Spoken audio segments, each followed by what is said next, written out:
This is Let's Talk Call-In Radio. It's a weekly show getting to the root cause of the important issues of the day. This on-the-air community forum believes your voice matters and welcomes all thoughts and views without judgment, if possible. Please join today's conversation by calling 415-663-8492 or 663-8317. And what are we talking about today, Paul? Well, you got a surprise for us today? Are talking. I'm just. Oh, hello. Sorry. My leg just fell off. Oh no! But no. Today we are talking about antinatalism. What the heck is that? What the heck is that?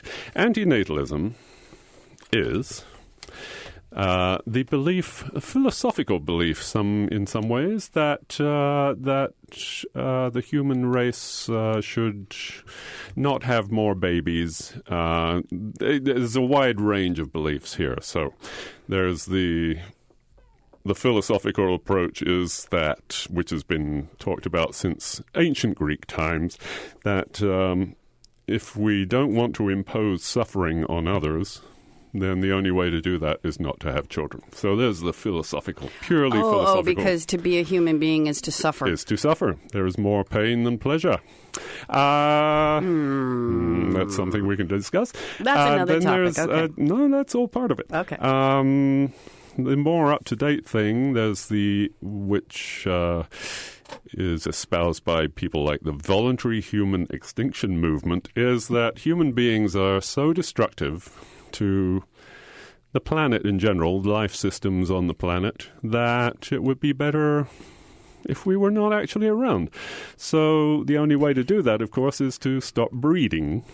And for everyone to stop breeding, just to enjoy, tiny bit extreme. Enjoy their lives while they're alive. Nothing, you don't have to commit suicide. It's not, they're all very, they're pessimistic, but they're quite gentle in their ways. So it's sort of a passive thing in the sense of don't do this, don't procreate. Don't procreate. So that's all they're saying. It's on some level passive, and yet in our culture, and really it's actually a very active, very aggressive, passive-aggressive? Aggressive and alive kind of concept, because it inspires, it's bound to inspire, and undoubtedly has inspired a great deal of passionate opinion and response. Yes. Because the first thing you're going to hear is, I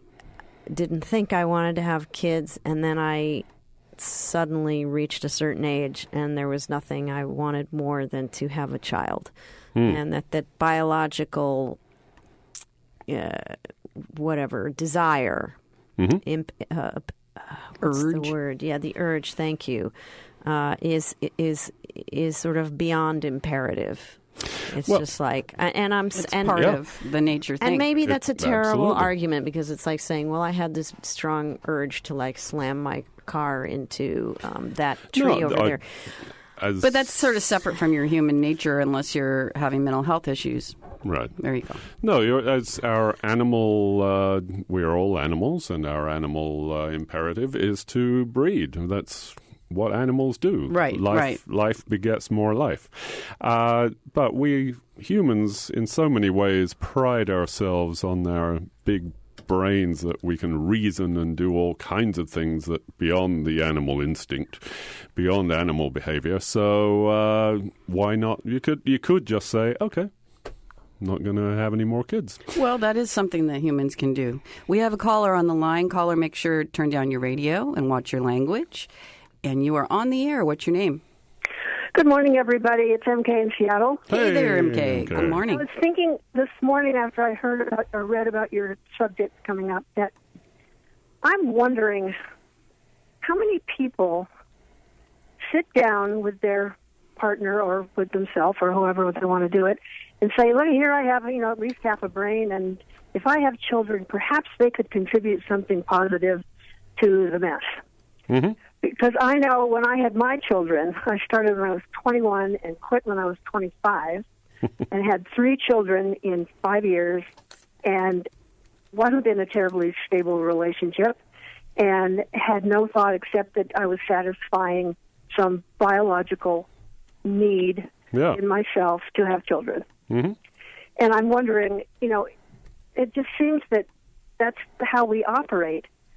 And you look around the stores of the supermarkets and the places where you see these herds of children following parents, and they're all sort of drippy-nosed and scuffling and beating each other up and so on and so forth. What a lovely image. I wonder what is the contribution to society? Does anybody think about what they're bringing to the table before they do it? Well, there it is. Does anybody think about it? I think everyone thinks their children are going to be wonderful, wonderful people who are going to make a big difference. No? Well, I discussed it with my husband. We discussed how many children we wanted to have, and we decided we wanted to replace ourselves only, and so we had 2 children. We agreed on it pretty much. Secret. And you had a boy and a girl. Well, that was not a thing for us, at least for me. Well, I need a boy and I need a girl. For me and for my husband, it was more whatever that bigger picture reason of the concern for overpopulation. And my own father-in-law said to me, I think you should distinguish yourselves by only having 2 children and not having a third. And he actually said that to us, which I thought was intriguing. That he had the audacity to weigh in, like, dude, none of your beeswax. But also just that was his thought from a he was born in 1917, so he was an older gentleman when he was married and so forth. How many did he have? 3. I only planned on having 2. Ah. And then, I'm really glad I had 3 because Ian's great. But, and I always loved being pregnant and loved having children, loved little kids and so on and so forth. And I think I was a reasonably good mother, although I'm somewhat eccentric.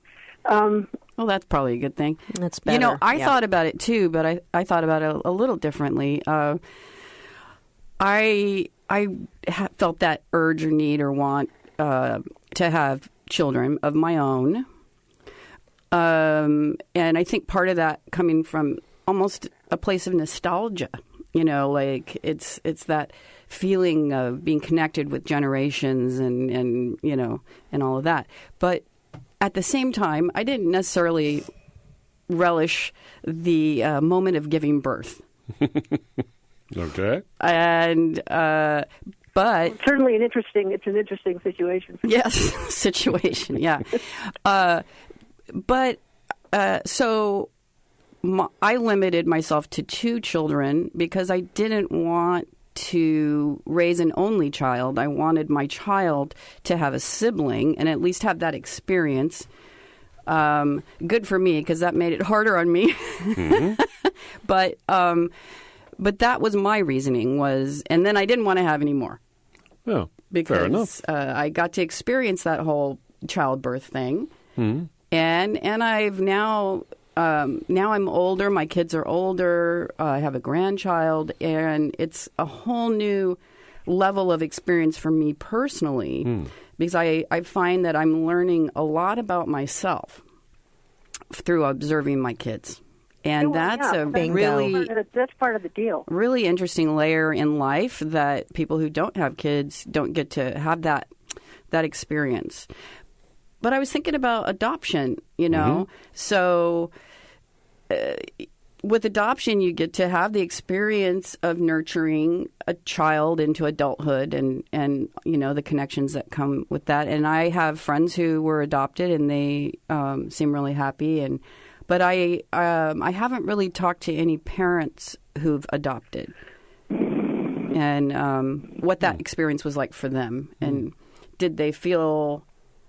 Now, I do know people who they adopted a child because they thought they couldn't have any children. And then they ended up having one of their own.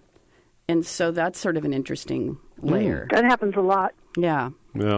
Yeah, I think there's something about having a baby or a child that actually has some weird effect on hormonal activity. Of course. It unlocks a place that was closed, that was not available in a lot of people. There's a sort of deep fear of the whole process.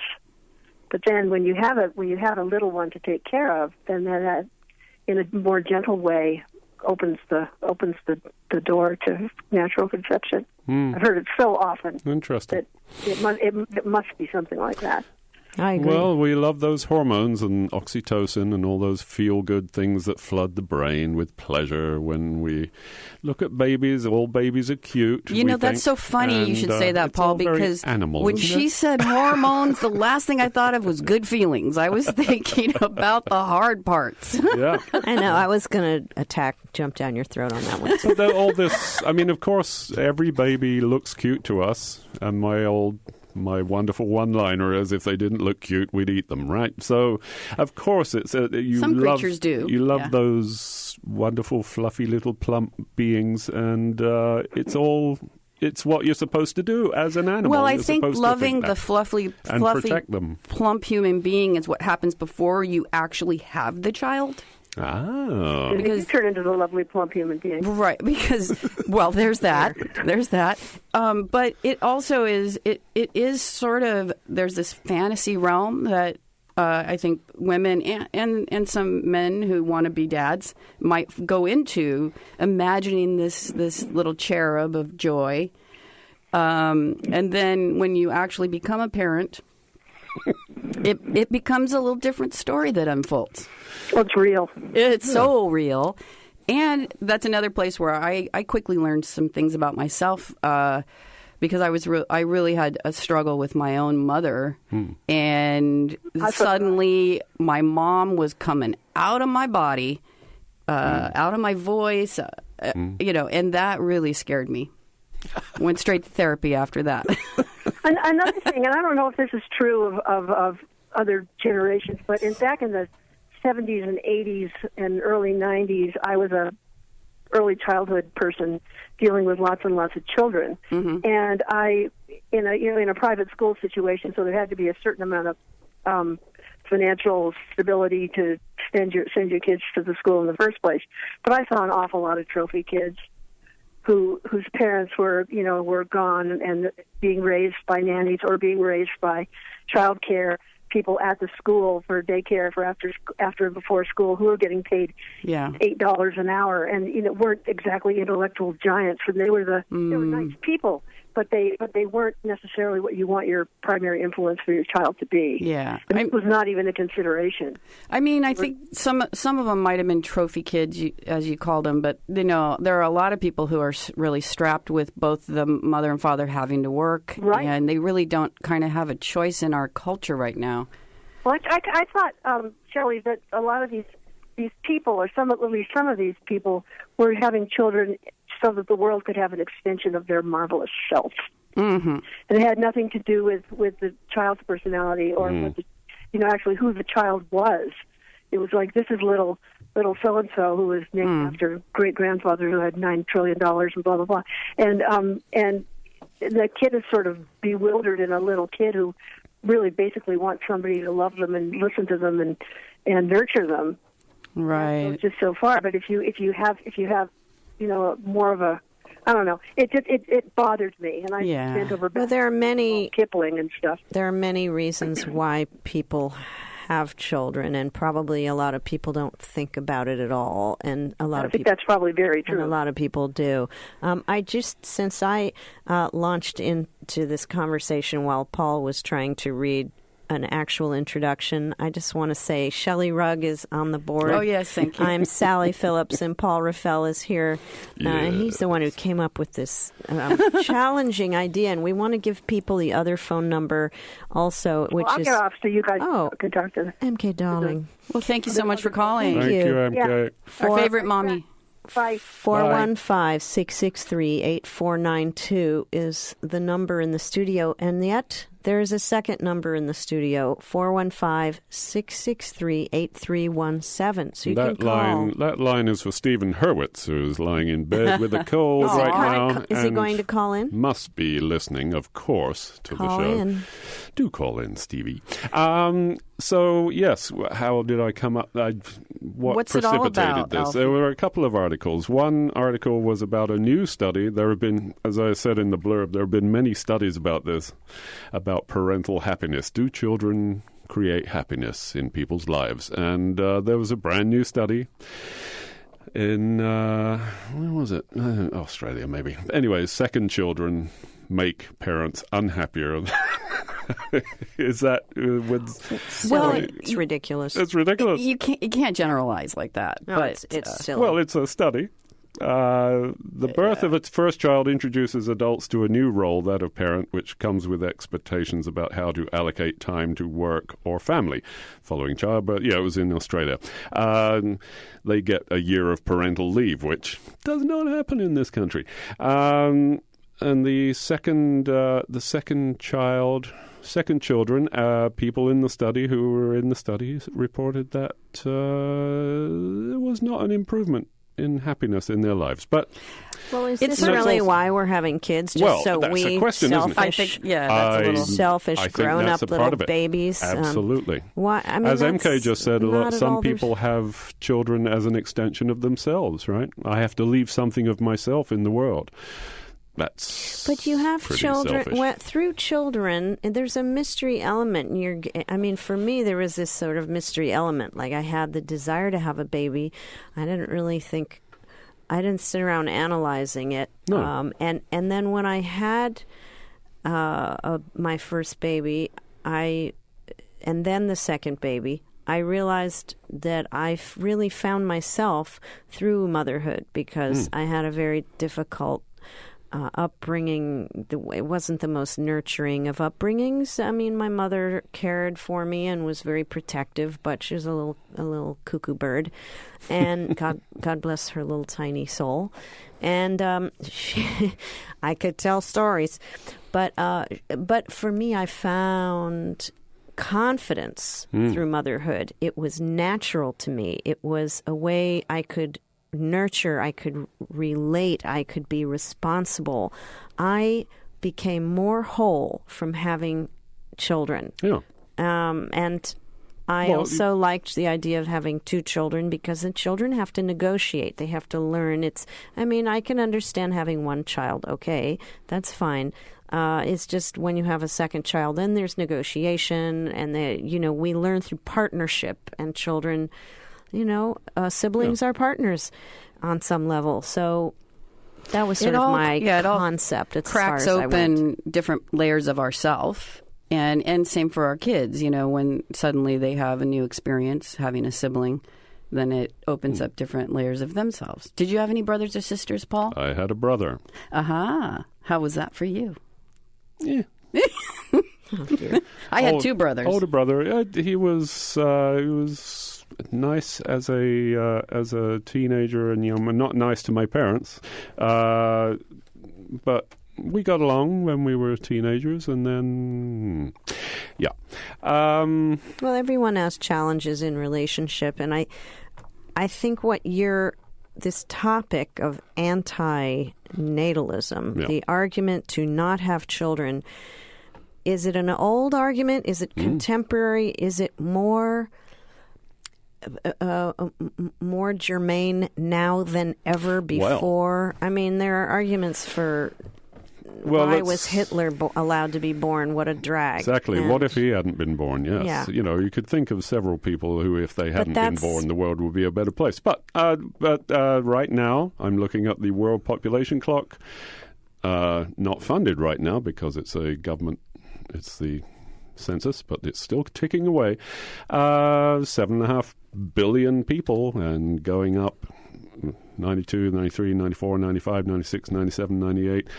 Another 100 people have just been born. So, and we have one of them on the line. Caller. We have a newborn. You are on the air. What's your name? My name is Fred. Hi, Fred. From Marshall. Fred from Marshall. But I'm in Berkeley right now. Oh, well. Listening to you guys. It's amazing, the internet. I can listen to you anywhere. When I saw this topic, I first thought of Malthus. Malthus, yes. Warning. Yeah, wasn't he in the 1800s? He was English, right? German, maybe? I'm not sure. Or whatever. He warned against the growth of population. And today we have more people living than ever lived before combined. Mm-hmm. And the Chinese almost, they had years of famines because of their population.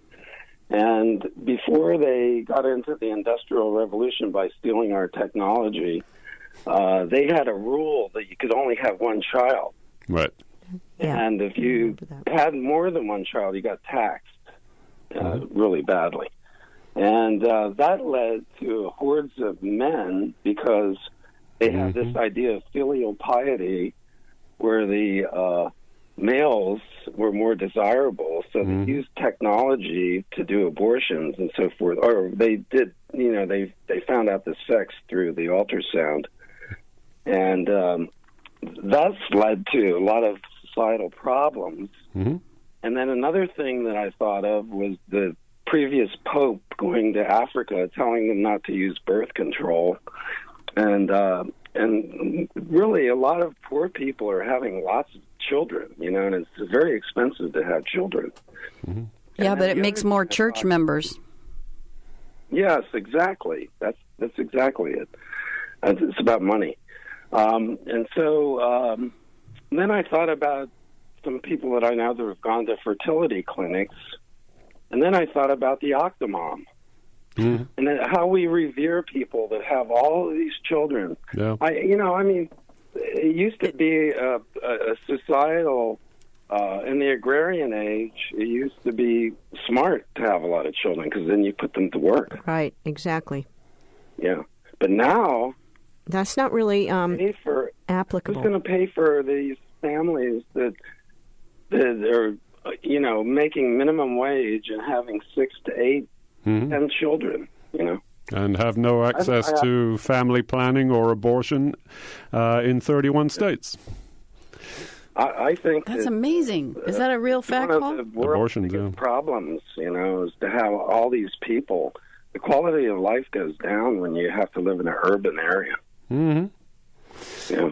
Yeah, we are an urban population. We are primarily urban now. And the old reasons for having so many children are no longer there, except, that was a great Reagan-era saying about the welfare moms. They're just having babies because they get paid for them by the U.S. taxpayer. Wonderful, wonderful political position they took. But, the octomom, yes. Well, I'm sure they're all wonderful children. The mom, I'll tell you, but it all came from fertility clinics. Yeah. And there are, as I learned this morning, there are 413,000 children in foster care who could do with a loving family. Wow. Hey, Fred, we have another caller. Caller, you are on the air. What's your name? Hello, hi, it's Mia. Oh, hi, Mia. Hey, how are you? Good. Thanks for joining the conversation. Yeah, so I just had a thought as you guys were talking. I'm definitely pro people doing whatever works for them, obviously. But I was just thought a benefit, I think, beyond the sort of selfish means of like, oh, I'm recreating myself, that argument. I think there's also a benefit of children in terms of like knitting together of the community and just the longevity of communities, whether that's a family community or, extended family or friends. I think there's a role in multi-generations, keeping people in touch with their grandparents. And, I just think that's something that popped in my head in terms of a benefit of continuing on of generations. Right. Keeping us together. And I think especially in Western society, we become so isolated, in like little nuclear families that I think, it's just something to think about, I guess. Yeah. Yeah, you brought up the thing about adoption. Oh, and yet that would serve the same. I mean, I think it doesn't necessarily matter if it's biological, but I think like the continuing of generations does, benefit. It benefits more than just the person who's having the kid. I think it expands the community and keeps it together in some way. Not the only way, of course.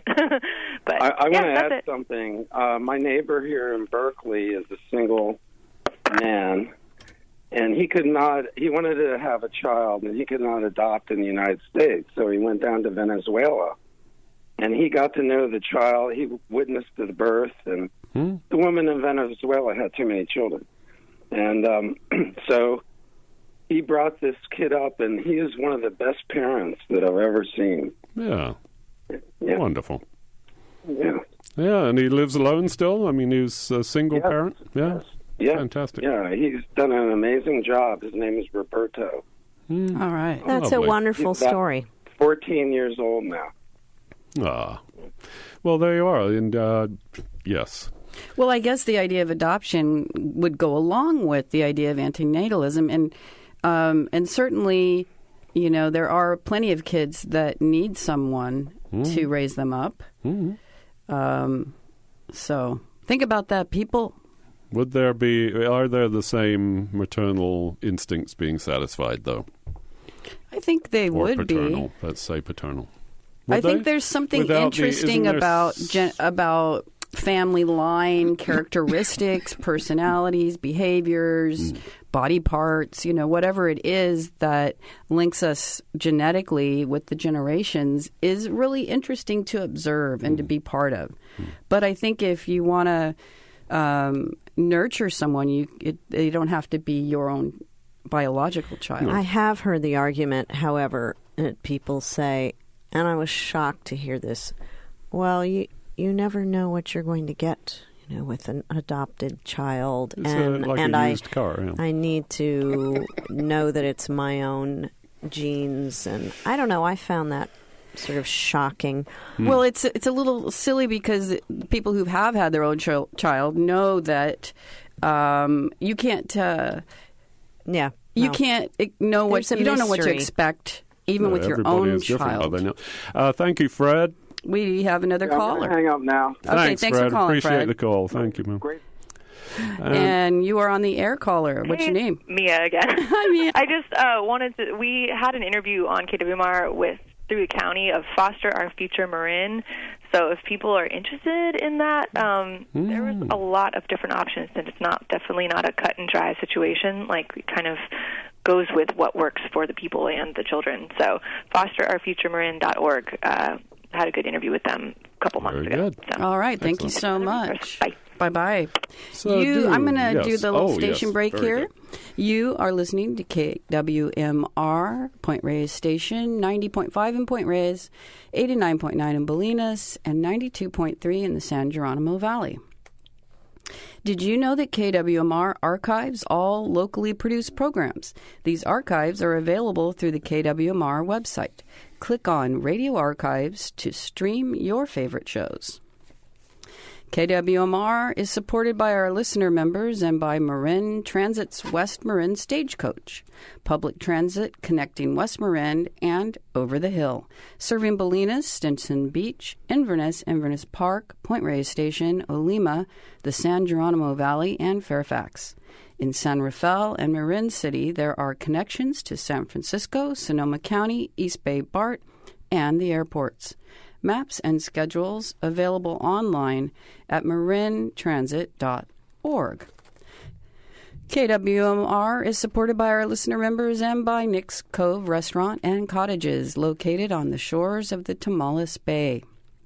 An historic, award-winning restaurant and bar with 12 restored private cottages. Nick's Cove is open 7 days a week, serving local oysters, cheeses, and farm-to-table cuisine with fresh produce from their on-site garden. Reservations available at 415-663-1033 or at nickscove.com. And you're listening to Let's Talk Call-In Radio. The numbers to call are 415-663-8492 or 8317. Yes, and we are talking Sally Phillips, Shelley Rugg, and Paul Raffel in the studio talking about antinatalism. It's philosophy. It's a movement that's been going on and still since ancient Greek times and still happening today. There are European philosophers who make the case for not having children. There's a writer. He's a professor, David Benatar, that's his name, South African professor who has written a book recently, which was one of the articles that I read actually today, about his book explaining the morality of not bringing more humans into the world. We were talking. Mia was talking earlier, the call about community. Well, it's lovely for humans. This is kind of the point that the Voluntary Human Extinction Movement makes, is that it's humans that are the problem. So it's serving humans, and we are killing everything else. Yeah, basically. I mean, we now have the power to alter the climate rampant. Of the planet. So we have abused our power, and that is. Yeah, and somebody, Murray Seward, always a thoughtful person, sent an email yesterday in answer to the blurb that I sent out for the show, and said, look how we can all change. I posed the question, can we make changes that will justify the human race sticking around? Because can we actually make enough change to reverse climate change now? And none of us seem to really be doing very much about it. We're just going on and on doing the same stuff. And he said, well, look at the changes we've made since, for example, the Miwoks. And, of course, the Miwoks were not the problem. I don't understand the question. The white European settlers are the ones who are still causing most of the problems in the world. Native people, indigenous peoples understand the earth and respect it and work in harmony with it by and large. And we've wiped them out. Make change in that direction, perhaps there would be a place in the world for 7.5 billion people. But so how about just letting indigenous people procreate? And then you're going to get into a really sticky question. Well, then you're talking about purity eugenics. Of essence. You're talking about racism and eugenics. Yeah.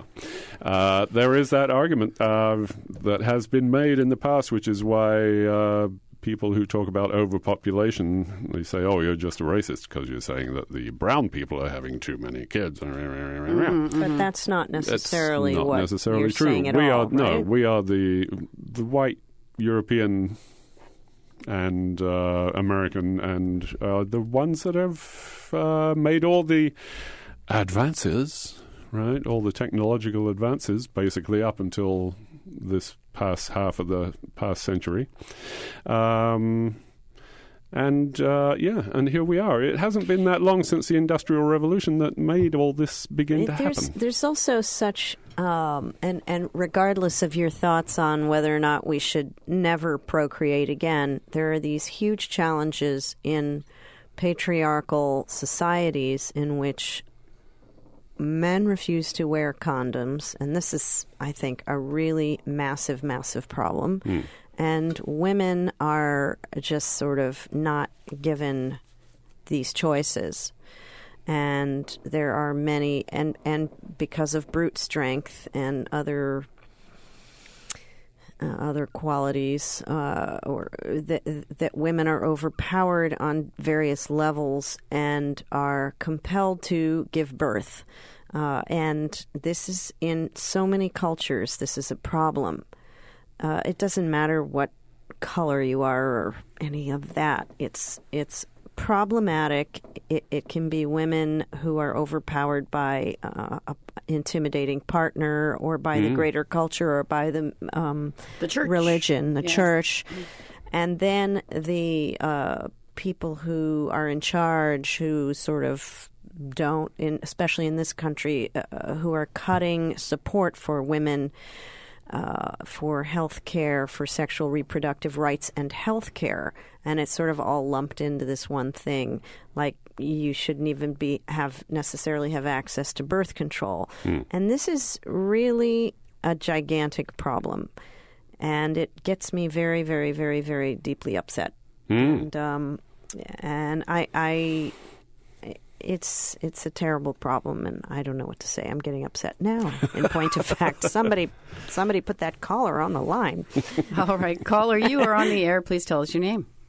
Hey, Shelley, it's MK again. Hi there. I'm thinking of what Shelley was saying, and also that there's with the technological advances that are happening, especially in genetics, that the designer baby problem is going to really create some interesting situations. These being able to choose, not just the gender, but the specifics. Yeah, color of hair, color of eyes. Yeah, the next generation is going to be it's an affluent situation, obviously, because I think that stuff is pretty expensive. But it's it's a consideration of going right along with what the rest of what you're saying. Well, and culture is really shifting in a sort of a sneaky and bizarre way because of the access to technology that we all have, and now starting with toddlers having access to technology, it's shaping us differently than we've been. It's making people unable to play. That's such an important thing. I mean, this business of having your eyes and your brain fixated on one bit of technology or other. I see all these ads with babies holding iPhones. It's like, okay, shut them up. It's a terrible mistake. The new, awful. Yeah, it's pretty drastic. Not knowing how to play. But, the parents, I think, it used to be that people would stick their kids in front of the TV to watch the cartoons and the educational shows. So it's really, it feels icky to those of us who were from that generation. But I think in defense of those parents, it's really kind of the same as the TV. Yeah, but it's actually... I'm thinking it's more dangerous because I'm seeing kids teething on phones. You got babies teething on iPhones. Yeah, it's terrible. Come on now. Hello. My kids watch TV. I often went to bed before they did, and I know that my middle daughter, who I love and adore, that I live with, should have eyes shaped like little TV screens because she spent so much time watching Leave It to Beaver and all of that right. comes of the wonderful 70s. And yeah, I saw the zombie eyes on my granddaughter. Yeah. And she turned out okay, and now she's completely addicted to documentaries and stuff like that. But it depends on what we do as parents too, to set them on the right track, hopefully. Well, speaking of media, there is a film called Capernaum that is now playing at the Raffel Theater. And it's about a little boy I think he's born in Lebanon. I'm not sure exactly because now I have to find that. And he sues his parents for bringing him into the world. He's from Beirut. Mm-hmm. So, has a difficult life. I believe he ends up in jail, and I think he's suing them as a young adult. I haven't seen the film, but it's an interesting concept. It is screening now at the Raffel Theater. I think that's a true story, isn't it? Or based on a true story. There was a kid who sued his parents for having him, bringing him into such a ridiculous place and subjecting him to all the suffering and pain. But I guess we could all say that. Which is what this is all about, which is what the philosophical argument has always been. You're inflicting pain and suffering. Skills for nothing? What's that? We've developed all these coping skills for nothing? God, it's really too bad. We've developed litigious skills. Well, I want to know when Paul decided, that he wasn't going to have kids. Oh, well, I am a very lucky man in that I have been partner to very smart women who, when it did come down to it, earlier in my years, they made the decision they were not going to have my children. So, yes. Okay, so you got lucky. So very wise. I got lucky, yeah. I was a terrible, terrible human being. I think it's a shame you didn't have children. Oh, I don't. No. Okay, but so... I would be. So you lucked out on not actually becoming a parent, but there's clearly, you seem to believe that it's the right thing to do for you to not become a parent. Sure, yeah. So I'm just curious what your own personal thought process is on that. Oh, well, I'm terribly irresponsible, and I'm lazy. I don't like to work. It's all a falsehood, by the way. It's all true. I mean, if I were a father, I'd probably be, I wouldn't have had the life I had, for example. I've had a great life, and I don't regret a moment of it. If I'd had children, I would not have had the life I had. I would have had to have grown. But that's all a fantasy. You have absolutely no way of knowing whether or not the life you might have had might have been equally extraordinary or more so. This is that's a fantasy. This is part of the. Excuse me, this is part of the arrogance of humans, is that we think we have all the information. There's a lot of mystery. There's a great deal of mystery to life. There's a line on one of these articles that says, I'd rather regret not having children than regret having them. There you go. Oh, crickets. Crickets. Well, I think that I certainly can. And I don't regret not I having can children. admit that I've had moments where I don't know if it's regret that I had my children, but I definitely got into some extremely, extremely difficult situations with my kids. But at this point, we all have learned and grown from those situations, and now we're on the other side of the mountain, and it's a great place now. Okay. And so I am, I'm in this sort of really blissful mama place at this point in my life because my kids are doing great, and I feel proud of that. Mm-hmm. I love my connection with them that I didn't have with my mom, and so it's a really special part of my life. I'm sure I'm sure knowing you that they're wonderful people, and they weren't always like that. So let's just say that if you hadn't had these children, if you had no children at all, there still could have been relationships in your life that were incredibly trying and difficult that would have brought this is true. Great, if not momentary or temporary discomfort, and then you moved through. It's just the nature of life. I think the broader issue of this discussion is about human impact on the earth, and also the availability of resources, the dwindling resources. And how are humans behaving now that resources are becoming tighter and tighter and more drastic? And you see a lot of insane behavior and people voting for really boneheaded presidents. A little line, each new human we don't create is the equivalent of more than 70 years of 100% recycling. We save over 50 years of car driving. Every child is a car. Avoid tons of pollution, blah, blah, blah. When the impact of our descendants have on Earth's biosphere is added to what we are saving, it becomes astronomical. Every child you don't have is making the world a better place. That's. I'm going to just go tell my kids to just get out of town. I've done my part. We do have a caller. Caller, you're on the air. What's your name? It's Amanda. I'm not planning on suing my mother.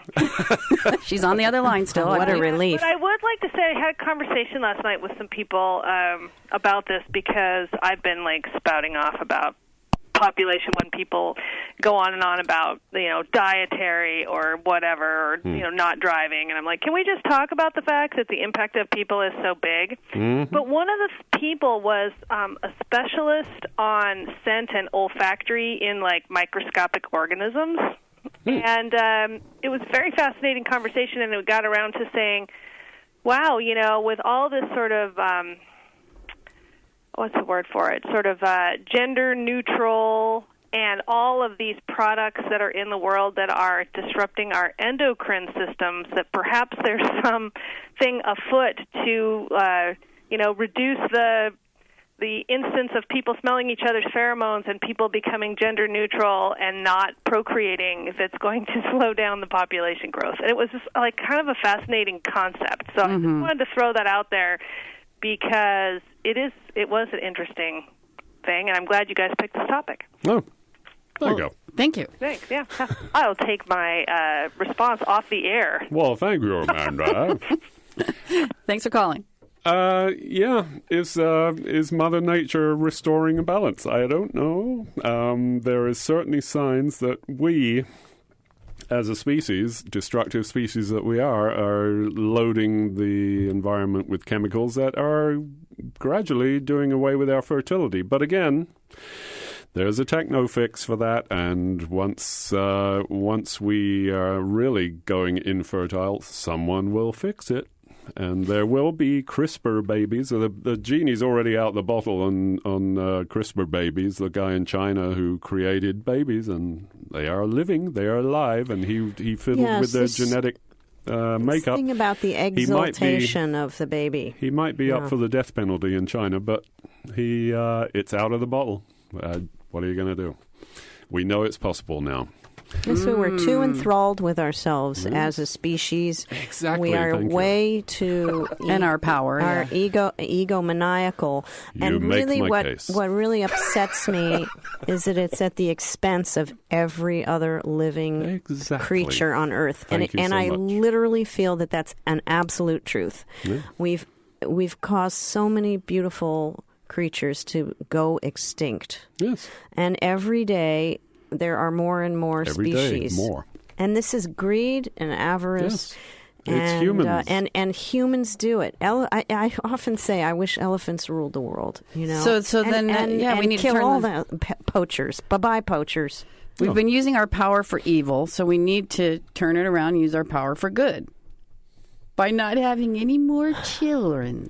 Well, no, it's just one. It's one answer, right? I mean, it's a philosophical question. If we are, as we are, the most destructive species on the planet, then what is the argument for keeping us going, other than that we want to keep us going? Well, of course. Right? I mean, that's unless life. We can be and appropriate we all want stewards. to be mothers, and we all want to be We need fathers. to learn how to be appropriate stewards again. We need to go back to basics. Is that going to happen? No, there are more. Oh, come on, we can try. There are going We'll to die be trying, there right? are going to be 8 billion people in a year's time on this planet. That's quite a There workshop is not the to have. space for everyone to be a hunter-gatherer anymore.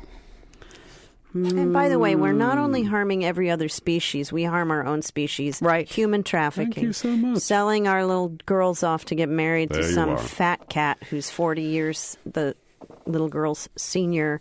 Lots of problems in this world. I rest my case.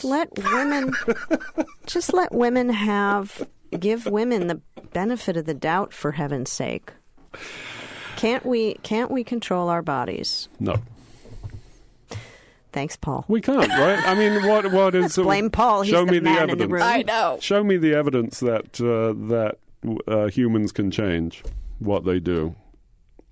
Well, not just humans, no, there is but grace. I mean, we can there's change. Grace, Obviously, there's we have beautiful changed. things that happen. As that humans do. Murray brought up, we have changed in the past 2 centuries to become even worse, even more destructive than we were. I want to blame the humans that are running the corporations of the world because a lot of it's coming from that. Corporations are just people.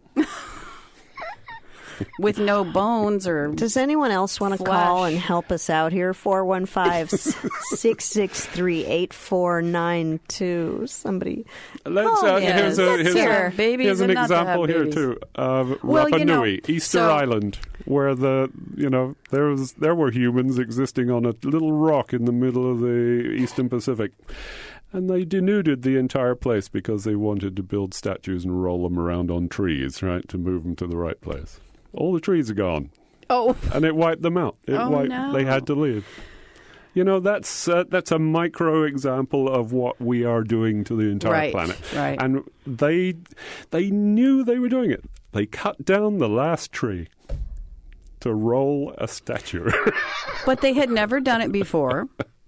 And so they learned the hard way that this was a bad choice.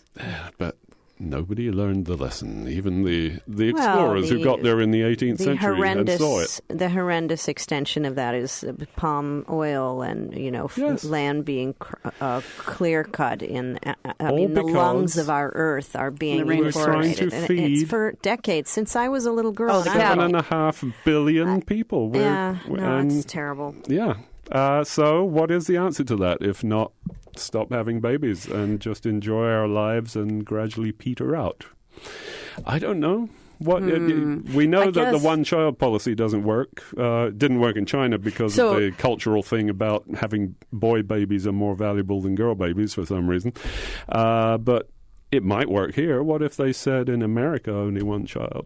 I mean, the Christians would be up in arms, of course. Right. But would it work here? Do you think men are more valuable than women now at this point? Oh, I think hopefully we're flipping that. Yeah, hopefully it's we are. Ridiculous.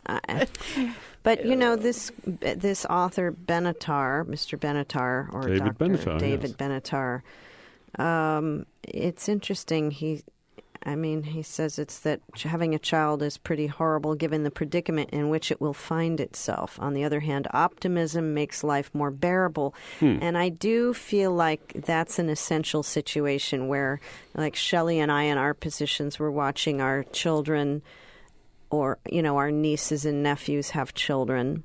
And it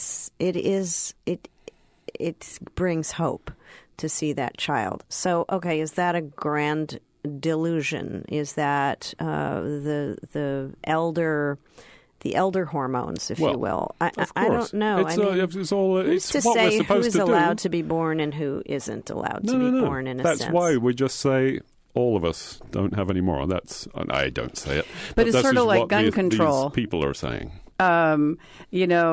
They say one of the arguments is if we have gun control, then only the bad guys will have guns. Sort of the same with if we stop having children, only. No, but if everyone stopped having children, it'll never. We know it'll never happen. Those other guys will have the kids. We won't have our. Well, but I think if we're allowed to make informed decisions by empowering women to have the right to call their own birth control decisions and to have abortions in a timely fashion if they should choose to do so, and to have partners who share the responsibility, allowed to have a constructive, informed conversation and make these decisions, as my husband at the time and I really were very lucky to have the wherewithal to do and just to have the opportunity to do that. You're lucky you lived in states where it was allowed. Yeah, we were just lucky that it was the right time and the right place. That's absolutely true. You can't even talk to children about sex education in schools in many states in the United States. How are they supposed to know? There's this whole thing. That's sort of I think that comes back to the church wanting to take over the world. We have a caller, and caller, you are on the air. What's your name? My name's Colin. Hi, Colin. Thanks for calling. Yeah, sure. I'm just tuning in, so forgive me if you've covered this. Stop me if that's true. But on the subject of population control, I heard a great talk by Terence McKenna. And he said that, he used to come back from his medicine journeys and tell all of the people who are listening to his talks, like, I'm finding the answers to the universe. Greatest questions there. And they said, yeah, sure, or whatever. Well, what about this most important question of, like, for humanity to survive and thrive? And he said, okay, that's a good point. I'll see if I can find the answer to that one next time. So he was on one of his medicine journeys, and he asked that question, and the answer that he got was for all the women to agree to only have one child. And he came back and pondered that and thought, well, I don't know if that would really make a difference or what, but what he kind of came to, and I think he had some other researchers looking into this idea with him, was that, not only would that reduce the population greatly, especially in places where, like in the West, where our impact per child is so much greater in the rest of the world. Right. But that it's like a solution which hypothetically or maybe puts the power in the hands of the women. Now, there's problems with that, like in some parts of the world, the women aren't going to be allowed to refuse to have more than one child. But it's an interesting idea, and then the impact on the population was drastic, and of course the impact on the resources was drastic. Yeah. So it's a really neat idea. Yeah, it's a good middle of the road idea. As long as, unlike China, where they had this thing about boy children being the most important thing to have, and they actually killed the baby, the girl children, even after they were born, they'd kill them. But then there's the other sort of day-to-day thing of different partners throughout your life. You have one child with your first partner, and then do you want to have another child with the second or third partner in your life? Yeah. They're all questions that would be asked, I guess. Right. It's a very far-fetched hypothetical, but if all the women in the world could agree that they only would have one child, and I don't mean to put the pressure on them to decide, but to give them the responsibility to make that choice in favor of all life on the planet, then they could be like, I've had my child, I'm not going to have another child with this partner. Right. It's maybe a controversial idea. It's a good one. Thank you, Colin. Thanks for calling Appreciate in. the call, man. Bye-bye. Well, that's it. We'll never talk about this again. Don't worry. I don't believe it. This has been Let's Talk. KWMR does not take a stand on any of the issues discussed on Let's Talk. Opinions expressed on this program are those of the hosts and callers and don't necessarily reflect the views of KWMR, its board of directors, underwriters, members, or members of the family of the above said people. Thank you for being here. Thank you, Shelley. Thank you, Sally, for stepping in for Stephen. And thank you, Paul. We'll see you next week. Thanks.